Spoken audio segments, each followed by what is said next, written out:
Bien, quisiéramos utilizar este tiempo para pedirle al doctor que nos hable de no de una nueva medicina, porque yo creo que es la vuelta a lo... Recordamos a nuestros médicos de la capital, que eran 4 o 5, que andaban con un maletincito visitando pacientes. Era el médico de la familia, veía todo. Y ahora aparece empresas que usted hace acuerdo con ellas y se elimina una gran cantidad de horas, días, meses y años de hospitalización, haciendo el tratamiento en la casa.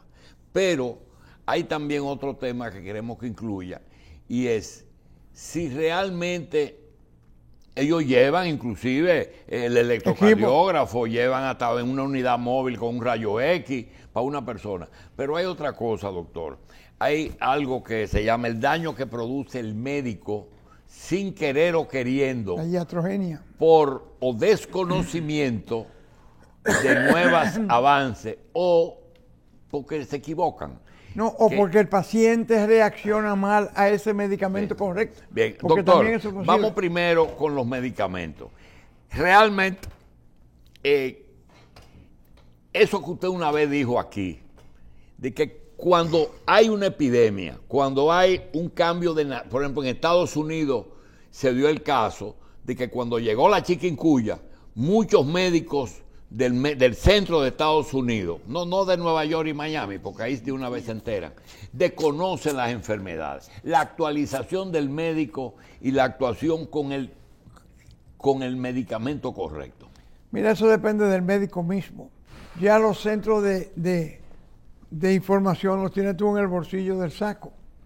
Todo lo que tú quieras saber del mundo está en ese aparatito. Depende de ti, de tu capacidad, de tu tiempo, de tu favoritismo, qué tú prefieres, MedicalNet, New York Times, lo que tú quieras. Tú lo encuentras aquí, le tienes que dedicar tiempo, solamente tiempo. Si manejas el idioma, las cosas son muchísimo, pero en español también hay mucha información. Ya eso de que voy a un congreso médico, eso es turismo, bebedera de romo y fiesta. Eso no es verdad que para nada aumenta la capacidad del médico. La capacidad del médico está en tu computadora y en tu teléfono. Y tu capacidad de adecuarte a esa información, porque no toda la información viene en español castizo. Hay gente por lo menos que tú la lees y no la entiende. Y tienes que darle la vuelta porque la terminología médica también ha cambiado mucho. Eso de los anticuerpos monovalentes humanizados, que cuestan 40, 50, 60 mil dólares mensuales para prolongarte la vida 2 meses, 3 meses, 6 meses, o para curarte una hepatitis C, o para curarte una reacción inmunológica, o para evitar el rechazo de un órgano trasplantado, tiene mucho valor. Pero ya no hay que ir a... Doctor, eso está todo ahí, para lo que usted tenga lo actualice. Pero y yo me pregunto, ¿y los 60 años de experiencia se deben escribir o se deben aplicar o se puede conjugar eso con aquello? Porque a veces tú corres el riesgo de que lo que tú vas a escribir con respecto a cuando estábamos en el 1980 y yo estaba en el Gautier, hoy suene ridículo comparado con lo que está pasando hoy. Las cosas han cambiado tremendamente. Enfermería es una especialidad. Hay enfermeras que son prácticas, hay universitarias, pero enfermeras que son asistentes de médicos, hay enfermeras que ya son médicos. Préstame esa cajita, doctor. Préstame esa cajita. Mire, los anunciantes nosotros los protegemos porque es natural, pero la aspirina, buena para lo mejor para una cosa, y aparece un tercer uso. Es decir, primero, dolor. Segundo, irritación del estómago. Pero cuando aparece la aspirinita anticoagulante, díganme esos 3 usos. Primero para el dolor, segundo antipirético, porque te baja la fiebre. Dolor y fiebre. Dolor y fiebre.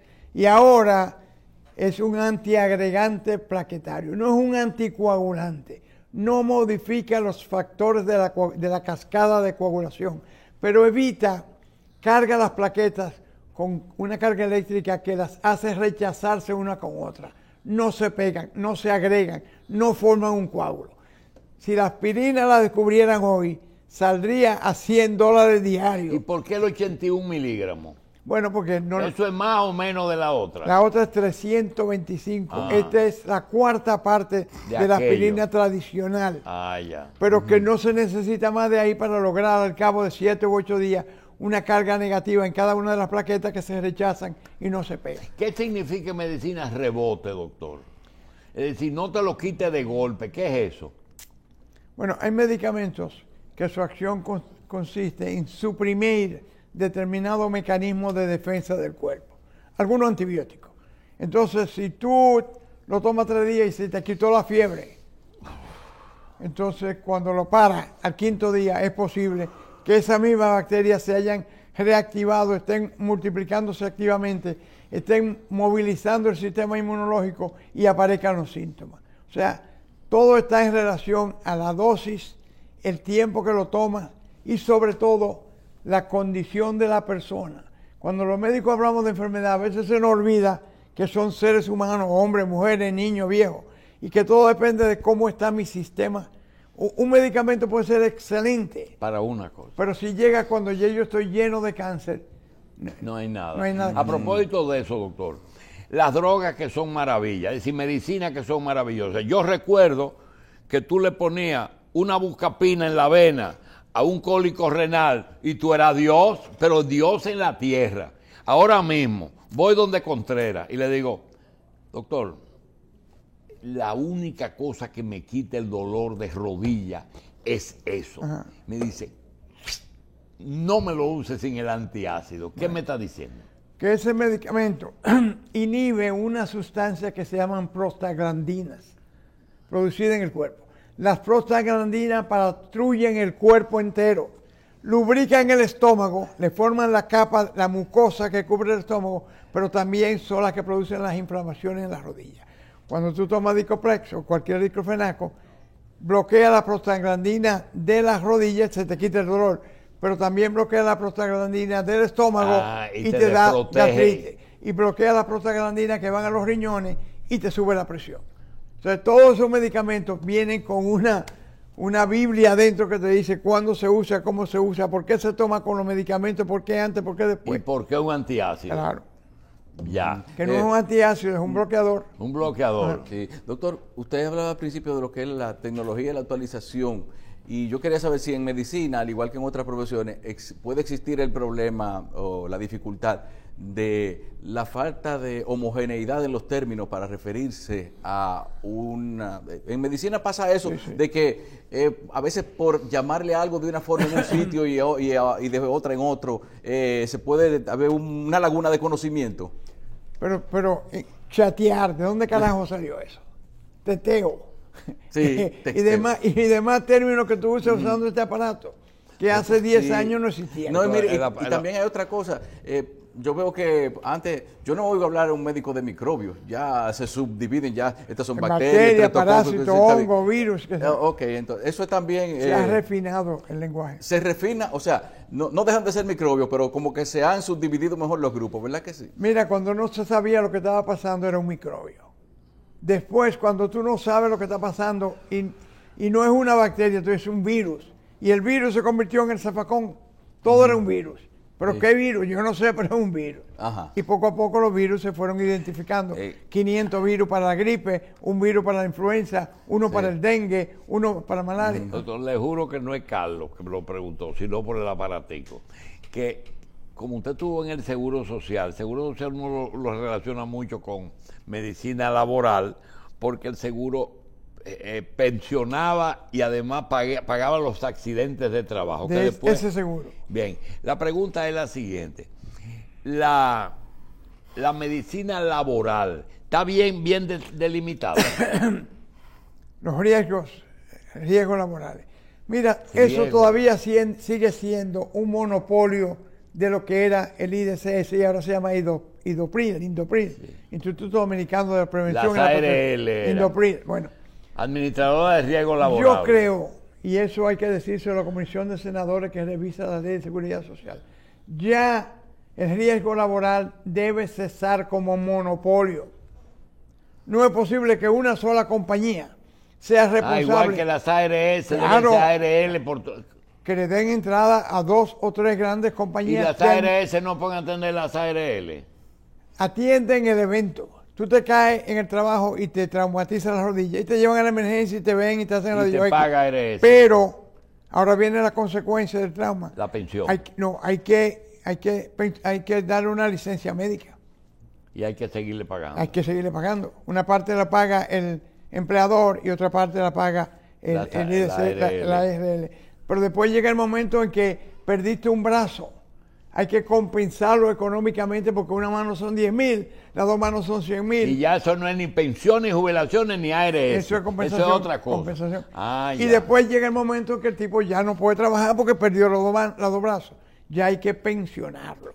Y una pensión de un hombre de 40 años, por lo próximo que va a vivir 80, representa mucho dinero. Ah, entonces como decía Pérez Plácido, recapitulando, te curo la enfermedad si estás enfermo y te curo. Me paga o yo pago. Te pensiono, te guardo tu pensión para cuando estás viejo pagarte. Y entonces viene la otra y es, si en el trabajo te limitas, parcial o totalmente, esa es otra administradora de riesgo. Mira el caso nuestro de aquí, Ubencio. Ubencio se enfermó manejando la cámara. La cámara no, la gente cree que si la cámara te cae arriba es una enfermedad laboral. No. Si tú tienes la cámara y tú te desmayas ahí con la cámara, eso es un riesgo laboral. El hecho de que tú estás en el trabajo no es la cámara. Sí. Tú puedes estar en el sanitario haciendo pupú, pero si te da en tu trabajo... Bueno, eso ustedes lo incluyeron hasta el transporte. Claro. Si va para el transporte o viene, o va, así mismo. se incluye como un riesgo. Y si tú vas de un trabajo al otro, también es un riesgo laboral. Si tú tienes 2 empleos, 3, lo que sea. De manera que ya, para ampliar esa cobertura, es necesario un reenfoque de lo que es un accidente de trabajo, un riesgo, una enfermedad profesional. Oye, una enfermera se clava la mano y mañana tiene hepatitis B o hepatitis C. O SIDA. Eso es un riesgo laboral. Y tú lo ves todos los días, enfermera. ¿Cuántas enfermeras se clavan todos los días? Antes había que comenzar el medicamento para SIDA desde el día que se clavaba, si el paciente tenía HIV. En estos días descubrieron un mono que tiene un virus de la inmunodeficiencia simio, HIS. ¿Qué significa eso, doctor? Que esa cepa de monos en África tiene en su cuerpo el virus de la inmunodeficiencia. Un azafato sobrecargo de una compañía de vuelo, British Airlines, se fue a África y parece que se le antojó que el mono estaba bueno y tuvo una reacción y ahí comienza toda la pandemia de la inmunodeficiencia, del SIDA. Y es humor, es la sangre lo que lo transmite, no es la respiración. No, sangre. Doctor, para nosotros terminar el comentario de hoy, ¿usted visualiza que el coronavirus será como la cosa de la gripe? Todos los años no vamos a vacunar. Los virus están todos aquí. El único virus que realmente desapareció completamente porque lo quemaron físicamente es el de la viruela. Mira, el del polio, todavía hay algunos lugares del mundo donde aparece un caso de parálisis flácida, le dicen ahora, parálisis flácida, porque no saben si es polio o es cualquier otra entidad neurológica. Pero todos los virus se quedan con nosotros y vivirán con nosotros. El de la varicela se queda en tu cuerpo y cuando tienes 65 años te da herpes zóster o culebrilla. A todo el mundo tenemos 500 virus de la gripe. Tú no puedes producir una vacuna contra gripe. Ya hay mucho dengue en el país. Vi un reporte. ¿Y la culebrilla es un virus? Claro, la varicela, que te dio cuando tú tenías 15 años y te dejó 2 o 3 marquitas ahí que te echaban de que orina para secarla. Sí. Se queda en tu cuerpo, se aloja en las astas posteriores de la médula espinal. Y cuando tú desarrollas diabetes o depresión o cogiste mucho sol o te salió un cáncer. Cuando baja la defensa. Cuando baja la defensa, entonces él debuta con dolor y rash, erupción en uno de los derivados. ¿Y qué es culebrilla? ¿Cómo se llama? Eso mismo, herpes zóster, con Z. Hay un herpes simplex, que es el que te sale en la boca cuando te da fiebre, que le dicen que la cucaracha te picó. Sí, y ahí la culebrilla es el herpes zóster.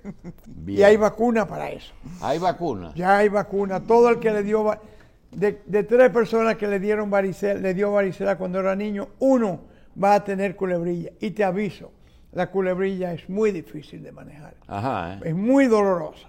Yo he tenido pacientes, más de uno, que se han dado un tiro por el dolor del herpes zóster, sí. Yo tengo un amigo que le salió herpes zóster en la cara y tiene neuropatía por herpes zóster. Ya no tiene la erupción y no tiene vida. Tiene que estar bajo medicamento para el dolor todo el tiempo. Y hay vacunas muy buenas y no muy caras. Doctor, ¿desapareció la lepra ya en República Dominicana? No, todavía hay lepra. Se maneja diferente. Se responde bien a Dapsona, algunas sulfas, aquel medicamento que se utilizó una vez para el vómito de las embarazadas que parieron niños. Sí, talidomida. La talidomida. La talidomida. ¿Y existe la talidomida? Claro, sí, se usa para evitar rechazo de órganos trasplantados. En mujer embarazada produce deformación del feto. Sí, así mismo. Sí, pero habla de lepra y me viene ahora a la mente los hospitales especializados que se crearon para una sola enfermedad. Lepra es uno, creo que malaria también. Eso era otra época. No, déjame explicar. Tú aislabas. Bueno, yo he evitado mucho ese tema. Mira, aquí hay un grupo de médicos que se especializaron en crear centros especializados y proteger sobre cosas que estaban. Por ejemplo, Peter, Instituto Dominicano contra el Cáncer. El doctor Bogar, Instituto Dominicano de Dermatología. El doctor Hugo Mendoza, el Hospital Robert Reed con investigación. Pediatría. El doctor Guarocuya Batista del Vidal, cardiología y el centro con Mateo ahí de cardiología. Sí. Hicieron centros que se notaron eso, pero tenían un problema y era que no existía la conciencia gubernamental para darle el apoyo. Mary con rehabilitación, cosas necesarias. Entonces, ellos tuvieron que difundir una idea, no crear un terrorismo.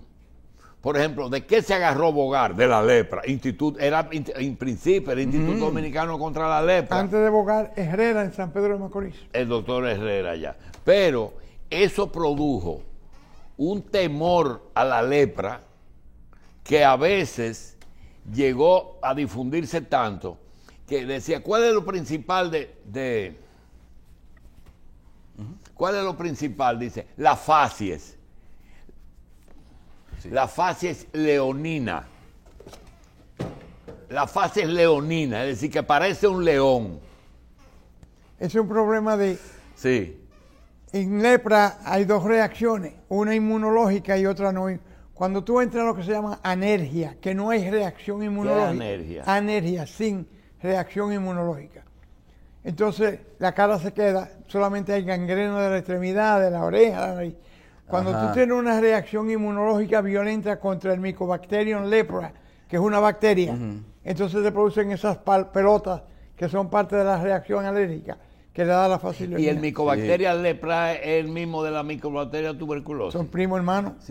Sí. No se conocía qué producía la lepra hasta hace unos 40... como el caso de la coronavirus, que tiene dos primos hermanos.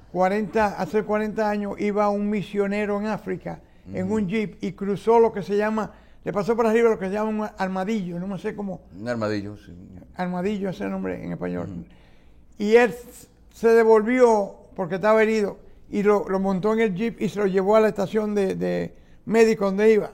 Pues mira, cuando lo abrieron, tenía millones de bacterias de lepra dentro. Era un medio de cultivo ideal para el Mycobacterium tuberculosis. ¿Cuál? El armadillo. El armadillo. Cuando lo abrió, habían pelotas. Un portador enano. Y ahí se descubrió dónde se genera. Entonces ya con la bacteria en la mano, tú puedes descubrir una tinción a base de silver, de plata, que lo identifica. Tú puedes inyectárselo a otros animales y ver cómo se comporta. Tú puedes darle seguimiento por años. Y con el mayor respeto, doctor. Y el menor. Las enfermedades transmisoras del mosquito son primas. Bueno, el mosquito por sí son primos. Hay un Aedes, hay un Anófeles. No, pero las enfermedades que producen. No, que ellos te pican. El dengue, la chicken, el que... Si tú tienes dengue y el mosquito te pica a ti, se carga de eso y me lo pasa a mí cuando me pica. Lo tiene en sus glándulas ¿Y salivales. cuáles son las enfermedades que el mosquito es un problema? Porque a veces yo pienso que Fiebre son amarilla, paludismo. malaria, Ajá. dengue, Dengue. Zika, chikungunya. chikungunya. 5. Sí, por lo menos 5. Y es simplemente con un mosquito que pica, un solo, doctor. Depende, porque es capaz de multiplicarse en las glándulas salivares del mosquito. Y en vez de un virus ya hay 10 exponencialmente o 60. Entonces se lo lleva a las patas y cuando te pica, también lo deposita ahí. Bien. Doctor, vamos a una pausa.